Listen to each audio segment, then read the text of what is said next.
El canal del Padre Rafael Guzmán Gabriel presenta Conociendo nuestra historia.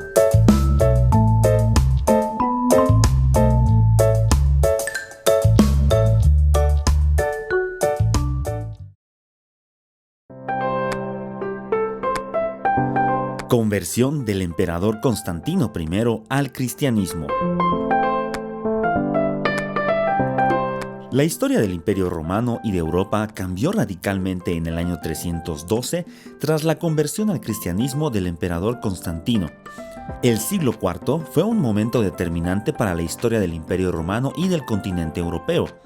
Una decisión personal marcó para siempre el imperio. El emperador Constantino, en el año 312, decidió su conversión al cristianismo. Adoptó el cristianismo como sustituto del paganismo oficial romano. Y a partir del año 312, el cristianismo se posicionó como la religión del emperador, para acabar siendo unos años más tarde la religión oficial del imperio. Este hecho fue decisivo y marcó el inicio de una nueva era histórica que se presentó bajo un mismo problema: la incapacidad de separar el poder político y el religioso. De esta manera, el Edicto de Milán del año 313 sirvió para que el cristianismo comenzara su expansión por todo el viejo continente.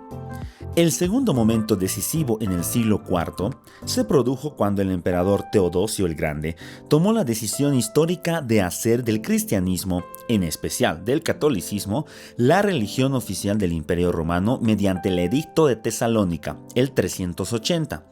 Este edicto comportaba el fin de la religión romana tradicional y su prohibición.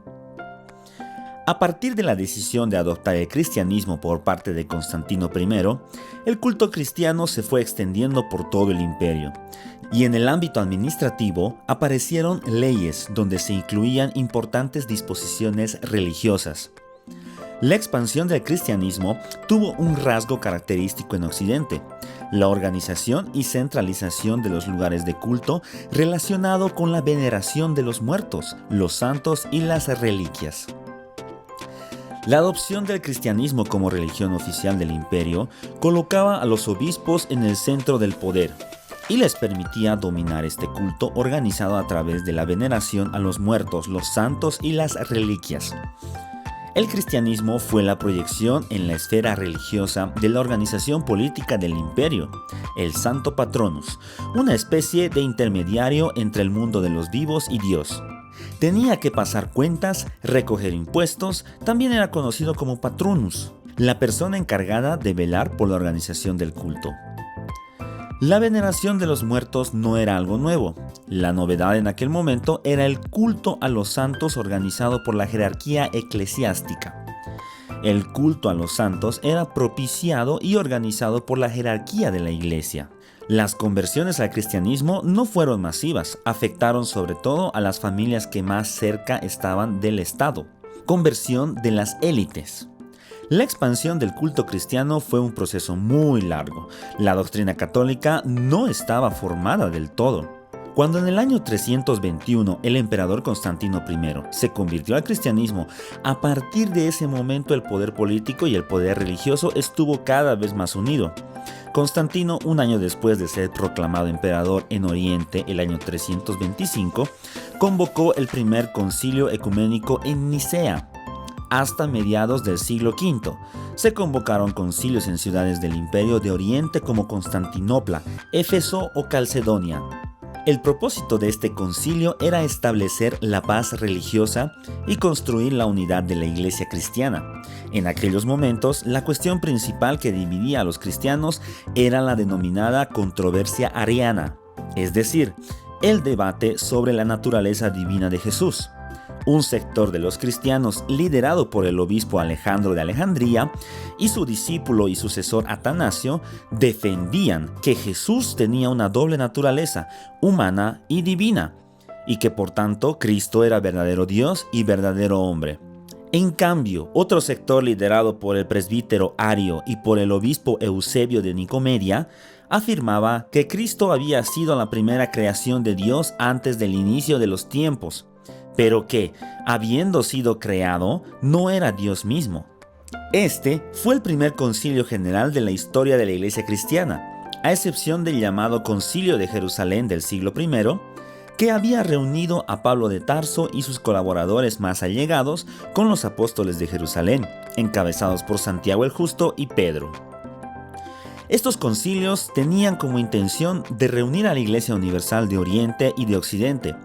El cristianismo era mucho más presente en el Imperio Romano de Oriente. La convocatoria de los concilios a partir de Constantino correspondía al emperador que los presidía y firmaba las actas conciliares. El ejercicio de la política y la administración de la Iglesia iban juntas. Estos concilios fueron reuniones muy animadas. Se discutían cuestiones fundamentalmente doctrinarias: fijación de los dogmas, persecución de la herejía en un contexto de grandes tensiones y discusión sobre la composición divina de Dios, asunto que llevó muchas discusiones, entre otros temas. Después de Nicea, los debates sobre este asunto siguieron por décadas y el propio Constantino I y sus sucesores fueron alternando su apoyo entre los arianos y los partidarios de las resoluciones de Nicea. Finalmente, el emperador Teodosio estableció el credo del Concilio de Nicea como la norma para su dominio y convocó el Concilio de Constantinopla en el año 381 para aclarar la fórmula.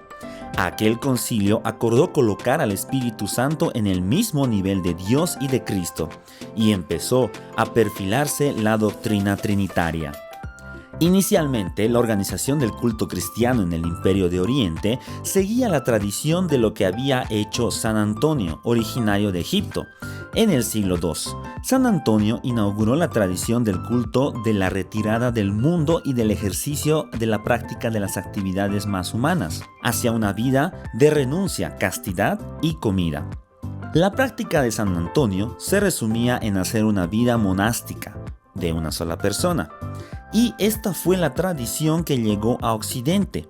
Estas prácticas podían llegar a ser muy radicales. Enseguida fueron vistas con sospechas por parte de la jerarquía eclesiástica. En el siglo IV aparecieron algunos escritos intentando contrarrestar los accesos de los religiosos. Los monjes en este periodo se movían continuamente, no trabajaban como continuadores de la obra de Dios. Reclamaban su sustentación en aquellos lugares por donde se movían. Aparecieron escritos oficiales con el fin de estandarizar las prácticas monásticas. Estos escritos también aseguraban que los monjes tenían que trabajar.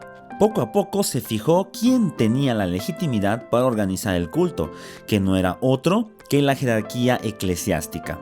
En el momento en que la jerarquía eclesiástica estableció que era la única que podía organizar el culto, cuando aparecía alguien que cuestionaba la jerarquía, se le acusaba de hereje. Otro de los temas complicados fue el establecimiento del calendario litúrgico.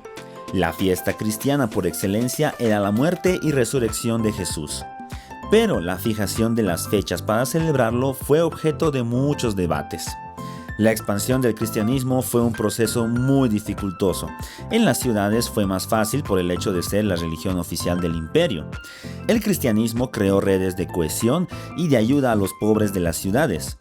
Toda esta tradición llegó al occidente del Mediterráneo a través del norte de África. En el siglo IV ya se produjeron las primeras pugnas entre la Iglesia y los herejes. Fue en este siglo cuando se produjo en Occidente una escisión en el seno de la Iglesia entre la Iglesia romana oficial y la Iglesia africana. Muchas veces la Iglesia africana se confunde con la práctica del donatismo, creado por Donato, personaje al que se le atribuye un papel herético importante.